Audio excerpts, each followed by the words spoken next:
Namaskar. A warm welcome to World News and Indian Perspective on All India Radio. This is Renu Kataria, and with me is R.S. Raghu bringing glimpses of the major developments of the day from across the globe. Over the next half an hour, we shall bring you the latest from the world of politics, economy, sports, entertainment and more. The headlines. India's Prime Minister Narendra Modi inaugurates Pradhan Mantri Sangrahalaya in New Delhi, says India is the mother of democracy and it has been continuously changing with passage of time. United Nations says more than 77 million people slipped into poverty last year due to COVID pandemic. Mushtaq Ahmed Zargar, released during 1999 Indian Airlines flight hijacking, designated as a terrorist by India. Brooklyn subway shooting suspect arrested by New York police. India remembers chief architect of its constitution, Dr. B.R. Ambedkar, on his birth anniversary. Spring harvest festivals of Baisakhi, Vishu, Rongali Bihu, Navabarsha and Puthundu Pirappu being celebrated in different parts of India. India to host Street Child Cricket World Cup in 2023, and in IPL cricket, Gujarat Titans set victory target of 193 runs before Rajasthan Royals in Navi Mumbai.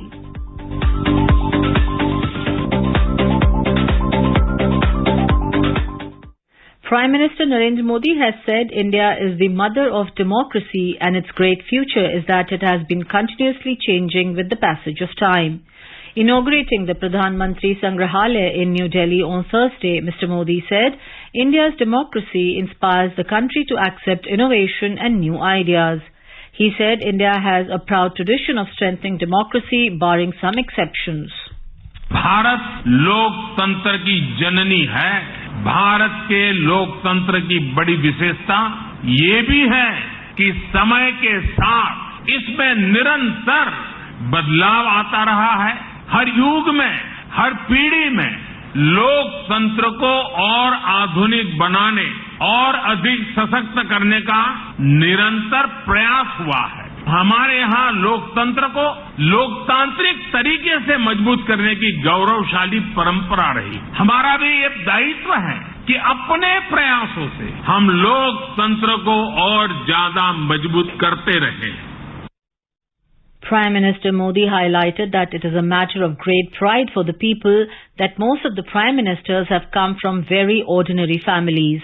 He said every government after independence has contributed in taking India to the height where it is today. The Prime Minister said this museum has also become a living reflection of the shared heritage of each government. Saying that the museum is an inspiration at a time when India is celebrating 75 years of independence, Mr. Modi said the Sangrahalaya will serve as a gateway of knowledge, ideas, experiences for them. ये मेरा सौभाग्य है कि आज मुझे प्रधानमंत्री संग्रहालय देश को समर्पित करने का अवसर मिला है। ऐसे समय में जब देश अपनी आजादी के 75 वर्ष का पर्व, आजादी का अमृत महोत्सव मना रहा है, तब ये म्यूजियम एक भव्य प्रेरणा बनकर आया है। इन 75 वर्षों में देश ने अनेक गौरवमय पल देखे हैं। इतिहास के झरोखे में इन पलों का जो महत्व है वह अतुलनीय है। Prime Minister Modi highlighted the changing world order and India's growing status in that order. He said the world is looking at India with the hope and confidence, and India will also have to increase its efforts to rise up to the occasion.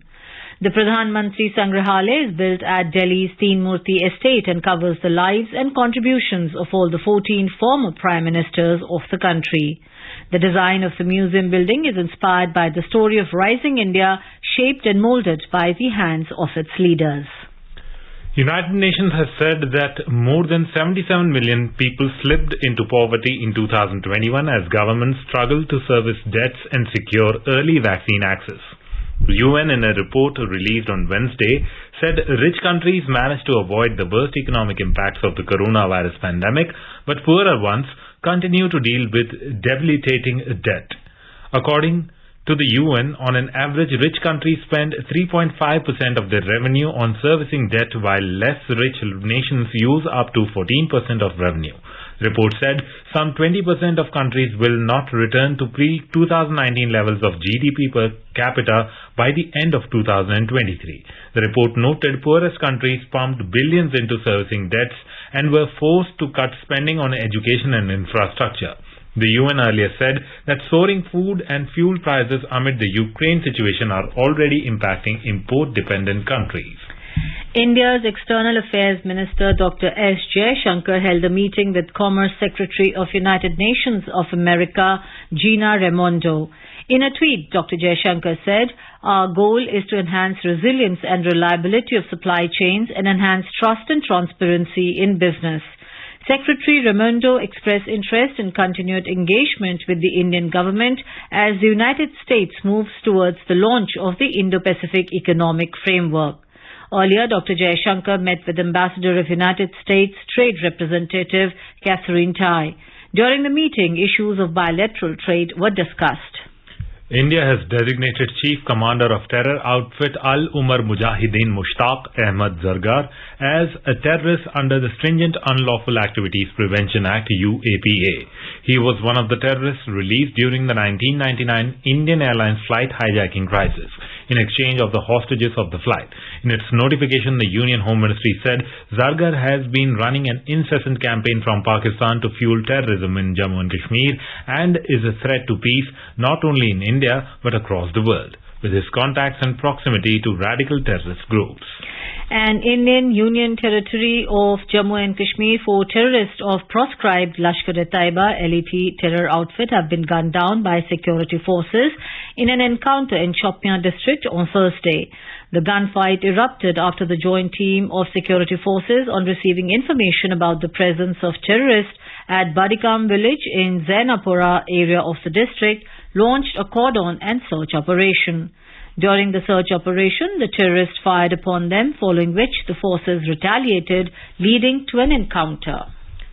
Most Pakistan-based publications carried Chinese spokesperson Zhao Lijian's remarks in which he said that China was ready to work with Pakistan to continue to further advance the development of the China-Pakistan Economic Corridor CPEC. He was responding to the remarks by the new Pakistani Prime Minister Shehbaz Sharif on CPEC projects. However, Pakistan PM's comments flies in the face of his own expressed desire for better relationship with Pakistan and India. In his reply to the congratulatory message offered by India's Prime Minister Narendra Modi, he had stated that Pakistan wanted a better relationship with India. The China-Pakistan Economic Corridor of CPEC has been a constant irritant in the relations between the three neighbors. The CPEC passes through territory in Kashmir under the illegal occupation of Pakistan. India has maintained that the project, which is a part of the larger Belt and Road Initiative of China, is unacceptable since it violates India's territorial integrity. Earlier this year, in February, India rejected the references to Jammu and Kashmir in a joint statement issued by China and Pakistan during Prime Minister Imran Khan's visit to Beijing. India's Ministry of External Affairs in a statement asked the two neighboring countries not to interfere in matters that were internal to this country. Baloch activists and leaders have on several occasions expressed strong reservations over the China-Pakistan Economic Corridor project. The Balochistan Liberation Front BLF has said that the project will only enhance the exploitation of the resources of occupied Balochistan. It may lead to the elimination and assimilation of the Baloch population of Balochistan's coastal strip, particularly the Gwadar. The Balochistan Liberation Front has earlier alleged that Pakistani security forces were responsible for a spate of enforced disappearances of Baloch activists. Police in New York City have arrested a man suspected of shooting 10 commuters in a rush hour attack at a Brooklyn subway station. Officials said 62-year-old Frank James was taken into custody on Wednesday afternoon in Manhattan after police received a tip-off. He was the sole suspect in the shooting at Brooklyn's 36th Street station on Tuesday morning, in which 23 people were injured, 10 of them from gunfire. James has been charged with a federal terrorism offense. Kitchen Civil, New York's police commissioner, said that the suspect was arrested without incident. Authorities said James will be charged on several counts, including the violation of a federal law which prohibits terrorist and other violent attacks against mass transit systems. He could face life in prison if found guilty.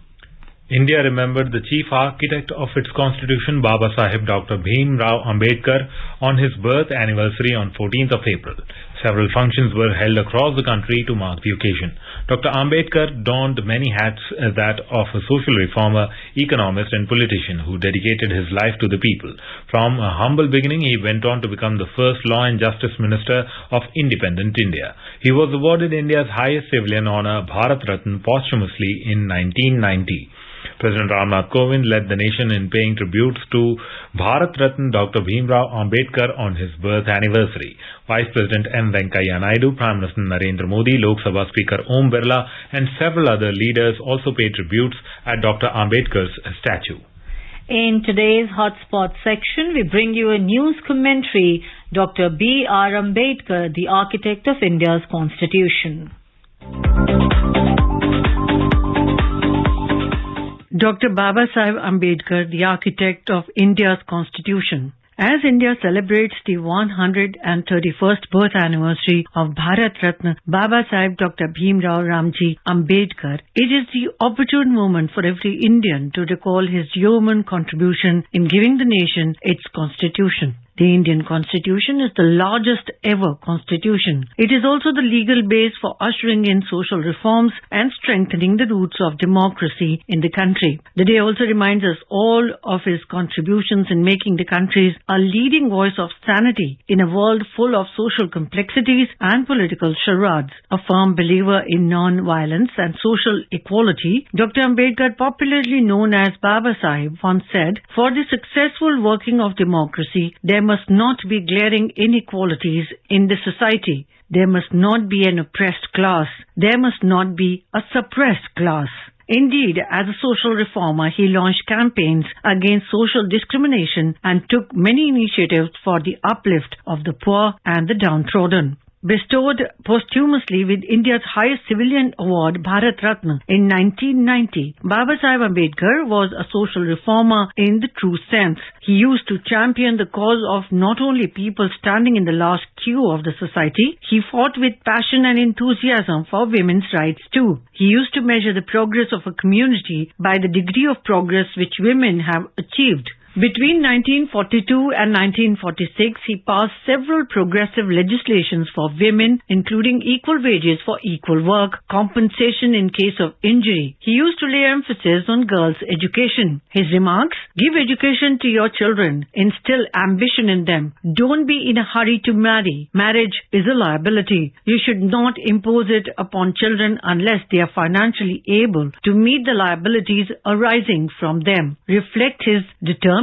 to advance the cause of feminism in India. In fact, Dr. Ambedkar envisioned an India where rights were universal and inclusive for women. As such, it can be said that he was the first scholar who understood the position of women in the Indian society and advocated their empowerment. As the first law minister of independent India and the chairman of the Constitution Drafting Committee, Baba Saheb Ambedkar held critical positions which influenced the legislative framework of the country on the issues related to women. Dr. Ambedkar believed that the Constitution should be used as a tool for social reformation and that it would help in equalizing the gap between different classes. This, he felt, was essential for social solidarity and national integration. India as a society has changed a lot in the past 75 years, but the relevance of Baba Sahib's speeches on women-centric issues still holds good. As a constitutionalist, he showed tremendous political vision to establish India as a modern democratic republic. His thoughts are crucial to understand certain political concepts like citizenship, liberty, equality, and justice.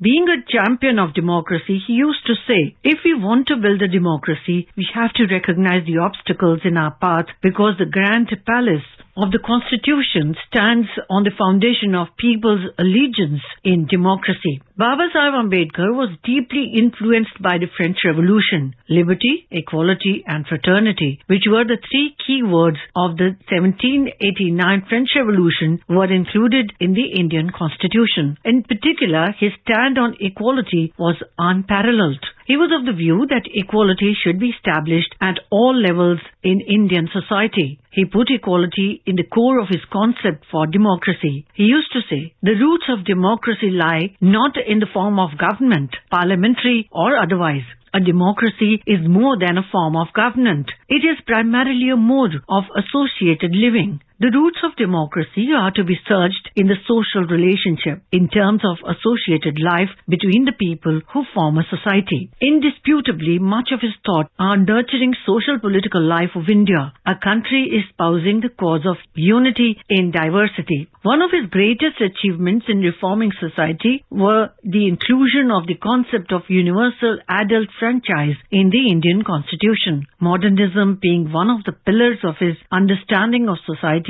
and social reformation. Baba Sahib Ambedkar used his political prowess to give voting rights to all Indian citizens. Anita Anand for World News, All India Radio.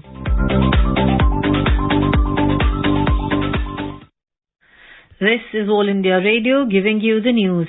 For quick news updates round the clock, follow us on Twitter at AIR News Alerts. Welcome back to World News. Russia's Moskva missile cruiser, the flagship of the Russian Black Sea Fleet, has been hit by heavy fire and the detonation of the stored ammunition. The Russian Defense Ministry in a statement said on Thursday the ship has been seriously damaged. The statement added that all the crew members had been safely evacuated. Causes of the fire are being investigated. Meanwhile, it did not specify the cause of the fire, saying it was under investigation. On the other hand, Ukraine said the 186-meter-long vessel was struck by their Neptune missiles. Ukrainian presidential aide Oleksiy Arestovich said Russian rescuers were unable to reach the vessel, which could have had as many as 510 crew members on board. In Finland, Prime Minister Sanna Marin has said that the country will decide whether to join NATO within weeks. Her comments coincided with a report to the Finnish parliament that said membership of the bloc could result in increased tensions on the border between Finland and Russia. Moscow has warned Finland and Sweden against joining NATO. Finland shares a 1,340-kilometer border with Russia. In Sri Lanka, Finance Minister Ali Sabri said that the country needs between $3 billion to $4 billion this year to pull itself out of an unprecedented economic crisis and plans to start talks with the International Monetary Fund for help. He said talks are scheduled to begin in Washington on April 18th and he expects emergency relief funds a week later if things go well. The funds are crucial to the success of a debt restructuring process initiated by the island nation this week after suspending some outstanding loan and interest payments. India's Health Minister Mansukh Mandavia has said that Indian pharma industry will achieve all the targets within next 25 years and move at the top due to the able leadership and conducive atmosphere in the country.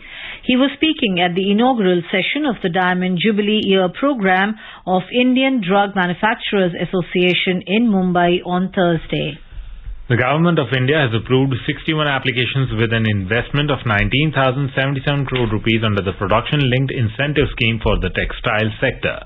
Briefing media in New Delhi on Thursday, Textile Secretary UK Singh said a total of 67 proposals were received, out of which 61 have been approved. Mr. Singh said, as per the projection made by these companies, around 240,000 jobs would be generated.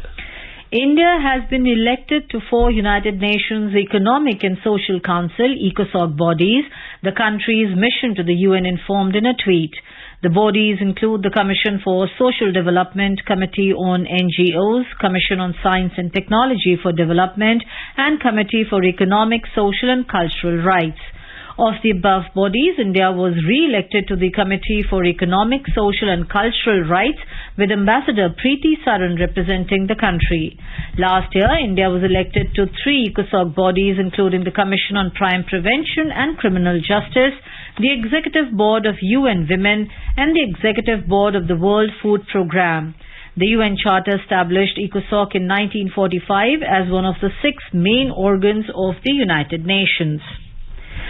The festivals of Baisakhi, Vishu, Rongali Bihu, Nababarsha, Baisakhi and Putthuntu Pirappu are being celebrated in different parts of India on Thursday.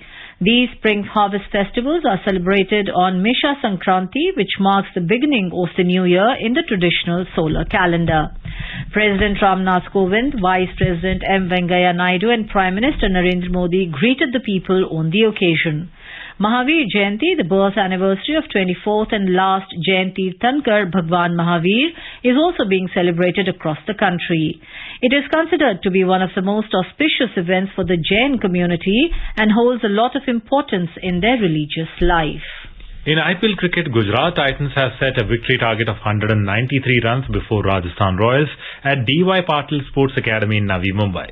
In reply, Rajasthan Royals were 116 for 5 in 12.4 overs when reports last came in. Earlier, Rajasthan won the toss and elected to field first.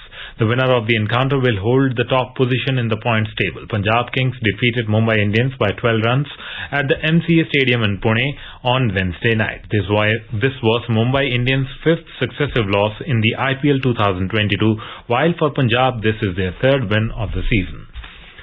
India will host the Street Child Cricket World Cup in 2023, organized by Street Child United and Save the Children India.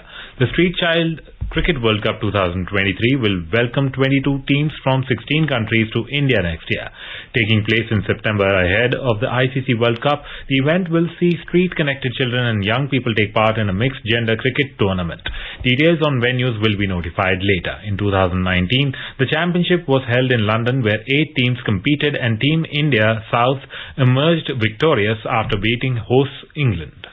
The FIFA Under-17 Women's World Cup India 2022 will be held across 3 venues: Goa's Pandit Jawaharlal Nehru Stadium, Bhubaneswar's Kalinga Stadium and Navi Mumbai's D.Y. Patil Stadium from October 11 to 30, FIFA has confirmed. The football's governing body also stated that the draw for the tournament will be held in Zurich, Switzerland on June 24. Following the cancellation of the 2020 edition of the tournament due to the COVID-19 pandemic, FIFA, the All India Football Federation AIFF and the local organizing committee LOC have also confirmed the updated host cities for the FIFA Under-17 Women's World Cup 2022 after undertaking a comprehensive review and consultation process. Apart from host India, 6 countries, Brazil, Chile, China PR, Colombia, Japan and New Zealand have been confirmed for the competition so far and are sure to feature in the draw on 24 June. Rohit Sharma has become the only Indian after Virat Kohli to score 10,000 runs in the T20 cricket. India and Mumbai Indians skipper achieved this milestone during the IPL 2022 match of Mumbai Indians against Punjab Kings in Pune on Wednesday night. Rohit Sharma became the 7th batter overall to reach the 10,000 runs in T20s.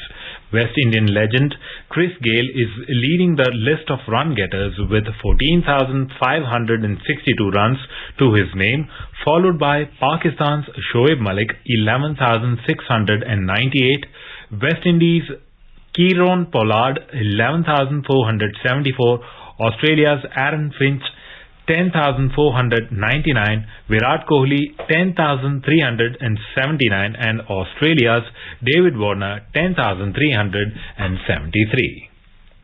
Now let us take a look at the major developments around the world as reported in the foreign press. Let us take a look at the press reports on China. Local media reports Shanghai reported 26,330 confirmed COVID-19 infections on Wednesday, setting a daily record for the 11th time in 12 days, underscoring how the disease has defied more than a week of lockdowns and quarantines to be deeply entrenched in the population of 25 million people. Wall Street Journal reports people across the rest of China are stockpiling necessities as they brace for the prospect of similar lockdowns. It writes that China's strict COVID-19 lockdowns in Shanghai and other industrial hubs are beginning to weigh on its economy, with auto sales slumping and consumer prices rising the fastest in 3 months. Epoch Times headlines reads, Foreign money flees China amid investor fears. Reuters reports countries around the world are working to diversify their supply chains and reduce their dependence on China, which is probably good for everyone, World Bank President David Malpass said on Tuesday. CNBC reports, with eye on China, Taiwan issues its first war survival handbook. The Guardian reports that former Xinjiang detainee arrives in US to testify over China abuses. Bloomberg reports China hesitates on bailing out Sri Lanka, Pakistan as debt soars. AP reports Japan, Italy to lift defense ties amid China-Russia worries. The Dawn reports Pakistan Prime Minister Shehbaz Sharif on Tuesday reiterated the need for cooperation with the United States and India while assuring Beijing of further deepening of relations. Now let's have a look at the press reports on Balochistan. The Balochistan Post writes that Governor Balochistan, Said Zahoor Ahmad Agha, resigned as the governor on Wednesday. The international news writes that the first quarter of 2022 some 344 people lost their lives and 405 suffered injuries because of violence and counter-violence incidents. Shows the security report of the first quarter of 2022 issued by Center for Research and Security Studies on Tuesday. About 90% of these victims of violence were from Balochistan and Khyber Pakhtunkhwa border regions. ANI reports that in Pakistan, the MQMP, which was a key constituent of the Imran Khan government, has decided not to join the federal cabinet and extend outside support to the government formed by new Prime Minister Shehbaz Sharif. Now let's have a look at what made headlines in Afghanistan. Khama Press writes that amidst the political crisis in Afghanistan since the Taliban's takeover last August, the private sectors of the country have been hit hard as the businesses were halted. ANI reports that U.S. Secretary of State Antony Blinken on Tuesday said that the Taliban's takeover in Afghanistan has resulted in a serious erosion of human rights in the country. Afghanistan Times reports that former President Hamid Karzai welcomed the gathering of clerics in Paktika, where the participants called for girls' access to education. The former president called on the Islamic Emirate to reopen the schools for girls above grade 6. Now let's take a look at the press reports on Nepal. Nepal Embassy in India chargé d'affaires Ram Prasad Subedi has said that India-Nepal relations are on an upswing following the visit of Nepal Prime Minister to India. In an exclusive interview with All India Radio News, he shared the major outcomes of the visit. ANI reports that ahead of the 131st birth anniversary of Dr. B.R. Ambedkar on April 14th, Nepal's first president Ram Baran Yadav on Tuesday recalled the contribution of the late leader towards social justice and inclusion. An article published in the Khabar Hub says that there has been shortage of liquidity in the Nepalese economy.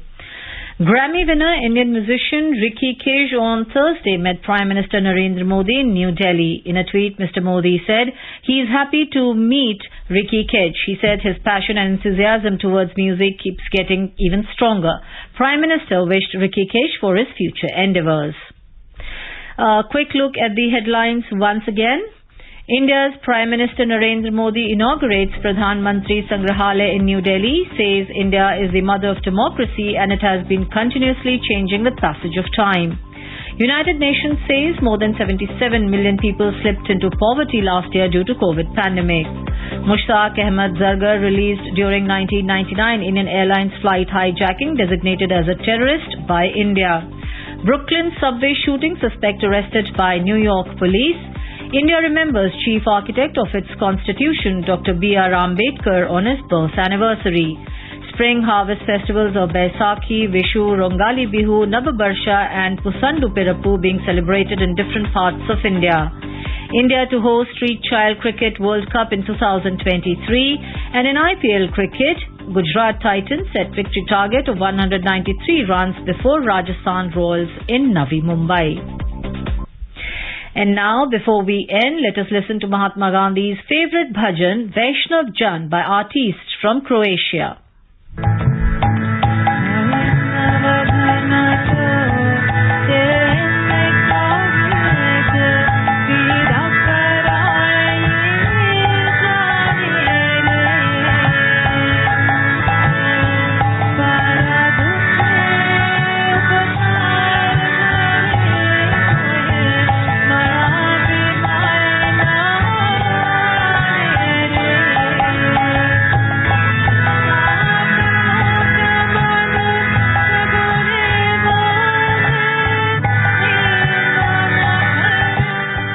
And with that, we end this bulletin. We will be back at the same time tomorrow with the next edition of World News.